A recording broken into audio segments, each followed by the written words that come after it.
السلام علیکم دوستو، میں ہوں محمد غلمان اور آپ دیکھ رہے ہیں گل کریشنز۔ دوستو، حضرت یونس علیہ السلام بہت مشہور پیغمبروں سے تعلق رکھتے ہیں۔ حق تعالیٰ نے انہیں شہر نینوا میں، جس کو آج کل دمشق کہتے ہیں، پیغمبر بنا کر بھیجا۔ انہوں نے اپنے فرائض منصبی درجہ تک پہنچانے کی ہر ممکن کوشش کی اور دعوت الہی میں ہمہ تن مصروف رہے، اور خداوند قدوس کی مہربانی و انعامات و اکرام سے لوگوں کو امیدیں دلائیں اور غضب الہی سے بھی ہر طرح ڈرایا، لیکن کسی نے بھی فرما برداری نہیں کی اور ہمیشہ آپ کی رسالت کی تکذیب کرتے رہے، بلکہ دست و زبان سے بھی رنج و اذیت دینا شروع کر دیا۔ ایک روایت میں آتا ہے کہ حضرت یونس علیہ السلام حضرت ہود علیہ السلام کی اولاد سے تعلق رکھتے تھے۔ خدا تعالیٰ نے انہیں دمشق میں نبی بنا کر بھیجا۔ ایک جگہ قوم سمود آباد تھی اور وہ سب کے سب بت پرست تھے۔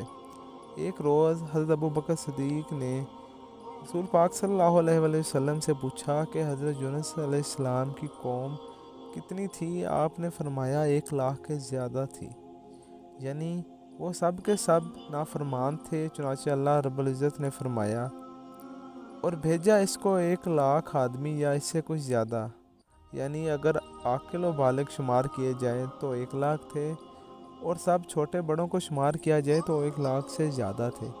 ایک روایت میں آتا ہے کہ حضرت یونس علیہ السلام نے اپنی قوم کو 40 برس تک خدا کی دعوت دی اور ہمیشہ کہتے رہے، اے قوم کہو لا الہ الا اللہ یونس النبی اللہ، اور مردود قوم کبھی اس کلمے کو اپنی زبان پر نہ لائی، اور حضرت یونس علیہ السلام سے یہ کہتی رہی کہ یونس، اگر تم ہم کو پارا پارا بھی کر دو تو بھی تم یہ نہ کہلا سکو گے۔ حضرت یونس علیہ السلام اس بات سے بہت مخموم مایوس ہوئے اور ساری قوم بت پرستی میں مدہوش تھی۔ حضرت یونس علیہ السلام نے ایک دن اپنی قوم کے بڑے مجمع میں جا کر قوم سے خطاب کرتے ہوئے فرمایا، اے قوم، اپنے خالق ارض و سما کو چھوڑ کر کیوں بت پرستی کرتے ہو؟ اور اس میں تمہارے واسطے کوئی بھی نفع کی بات نہیں، کیونکہ وہ نہ ضرر کے اختیار رکھتے ہیں اور نہ فائدے کے، وہ تمہارے خود تراشے ہوئے بت ہیں۔ لیکن پھر بھی قوم نے قطعاً اس بات پر توجہ نہ دی، اور ساری قوم حضرت یونس علیہ السلام سے کہنے لگی کہ ہم تیرے خدا کو نہیں مانتے، اور پھر ضد میں آ کر حضرت یونس علیہ السلام کو اذیت دینے لگے۔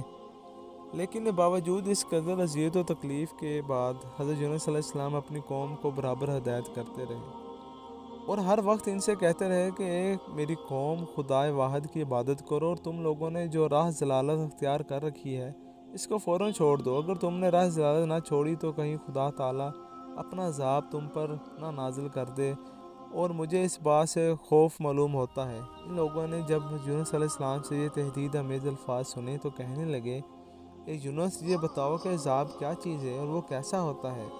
یہ تمسخر حضرت یونس علیہ السلام کی قوم ہر وقت کیا کرتی تھی، اور حضرت یونس علیہ السلام ان کے سوال کے جواب میں فرمایا کہ عذاب آتش دوزخ ہے، اور جواب سن کر تمسخر کے لہجے میں ان مردودوں نے کہا، بھلا اس میں کچھ مضحکہ نہیں؟ آخر حضرت یونس علیہ السلام اپنی قوم کی ہر دھرمی اور ضد سے عاجز آ گئے۔ پھر جب کوئی ایسی امید نہ رہی کہ قوم کسی بھی وقت دعوت الہی الحق کو قبول کر لے گی اور اللہ کے بتائے ہوئے طریقے پر گامزن ہو جائے گی، پھر حضرت یونس علیہ السلام اپنے خداوند قدوس سے اس ظالم قوم کے واسطے بدعا کی تو ندا سے آواز آئی، اے یونس، اب عذاب طلب کرنے میں جلدی مت کرو، جب وقت آئے گا تو اس قوم پر عذاب نازل کر دیا جائے گا۔ یہ سنتے ہی حضرت یونس علیہ السلام کچھ خفا ہو کر اس شہر سے اپنی قوم کو چھوڑ کر بے رضا الہی چل دیے۔ اسی وجہ سے اللہ تعالیٰ نے ان کو بلا میں مبتلا کیا۔ چنانچہ ارشاد ربانی ہے، مچھلی والوں کو دیکھو، جب چلا گیا غصے سے لڑ کر، اور پس وہ سمجھا کہ ہم نہ پکڑ سکیں گے، پس پکارا بیچ اندھیروں کے کہ وہاں کوئی حاکم نہیں، تیرے سوائے تو بے عیب ہے۔ بے شک میں تھا گناہ گاروں میں، پس قبول کی اس کی پکار اور نجات دی۔ ہم نے اس کو غم سے اور اندھیرے سے، اور اسی طرح ہم نجات دیتے ہیں ایمان والوں کو۔ حضرت یونس علیہ السلام عبادت کے بہت بڑے شوقین تھے، اور وہ دنیا سے بالکل الگ تھے۔ حکم ہوا ان کو فوراً پہنچیں شہر دمشق میں، تاکہ وہاں کے مشرک باشندوں کو بت پرستی سے منع کریں، اور یہ خفا ہو کر راہ چلے میں ایک ندی آئی، ایک بیٹے کو کنارے پر چھوڑ کر ایک بیٹے کو کندھے پہ لے لیا اور عورت کا ہاتھ پکڑا، اور جب پانی میں پہنچے تو ندی کے پانی نے زور کیا تو اتفاقاً اس زور کی وجہ سے عورت کا ہاتھ چھوٹ گیا اور دیکھتے ہی دیکھتے بہہ گئے، اور جو لڑکا کاندھے پر لے لیا تھا وہ کسی طریقے سے پھسل گیا۔ اسی گھبراہٹ میں ندی کے کنارے آئے اور وہاں آ کر کیا دیکھتے ہیں کہ جس لڑکے کو کنارے پر چھوڑا تھا اس کو بھیڑیا کھا گیا۔ لاچار مجبور ہو کر جب اس شہر میں پہنچی تو وہاں کے سرداروں سے ملے اور ان کو اللہ تعالیٰ کا پیغام پہنچایا۔ وہ ٹھاٹھا کرنے لگے اور پھر وہ ایک مدت تک وہاں رہے۔ آخر جب خفا ہو کر اس قوم کے واسطے اللہ تعالیٰ سے بددعا کی تو وہ خود وہاں سے 3 دن کا وعدہ کر کے اس شہر سے دور نکل گئے۔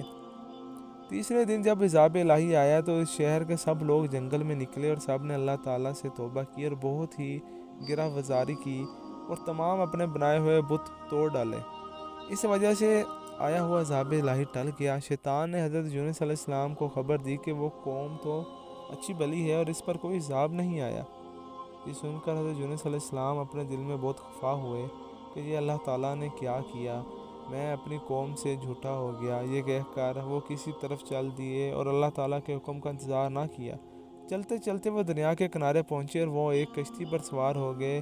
جب وہ کشتی دریا کے بیچ میں پہنچی تو بھنور میں چکر کھانے لگی اور یہ کیفیت پیدا ہو گئی کہ لوگوں نے کہا بھائی اس کشتی میں کسی کا کوئی غلام ہے جو اپنے مالک سے خفا ہو کر بھاگا ہوا ہے۔ کشتی والوں نے بہت معلومات کی، کچھ بھی پتہ نہ چلا۔ آخر میں قرآن اندازی کی وجہ سے قرا کیا تو حضرت یونس علیہ السلام کا ہی نام نکلا۔ چنانچہ کشتی والوں نے حضرت یونس علیہ السلام کو دریا میں ڈال دیا تاکہ کشتی بھنور سے بچ سکے۔ جب حضرت یونس علیہ السلام کو دریا میں ڈال دیا گیا تو اسی وقت ایک بڑی مچھلی کو حکم ہوا کہ میرے پیارے بندہ یونس کو ثابت نگل جا اور کسی طرح کی کوئی نقصان نہ پہنچانا۔ یہ سنتے ہی ایک بڑی مچھلی حضرت یونس علیہ السلام کے قریب آئی اور وہ ثابت نگل گئی۔ حضرت یونس علیہ السلام جب مچھلی کے پیٹ میں پہنچے تو وہاں شدید اندھیرا تھا۔ اسی اندھیرے میں اپنے رب کو پکارا، توبہ قبول ہوئی اور وہی مچھلی اس دریا کے کنارے آئی اور حضرت یونس علیہ السلام کو گول دیا۔ جس جگہ اس مچھلی نے حضرت یونس علیہ السلام کو گول دیا تو اس جگہ پر کوئی سایہ وغیرہ نہ تھا، اور پھر اللہ تعالیٰ نے کدو کی بیل کو اگایا اور اس بیل نے حضرت یونس علیہ السلام پر سایہ کیا، اور اللہ تعالیٰ کی طرف سے ایک ہرنی کو حکم دیا گیا کہ وہ روزانہ حضرت یونس علیہ السلام کو اپنا دودھ پلایا کرے۔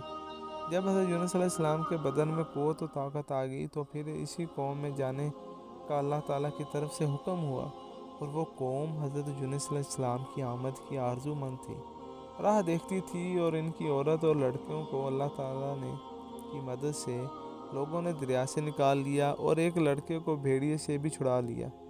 اب اسی دمشق میں حضرت یونس علیہ السلام کی قبر موجود ہے۔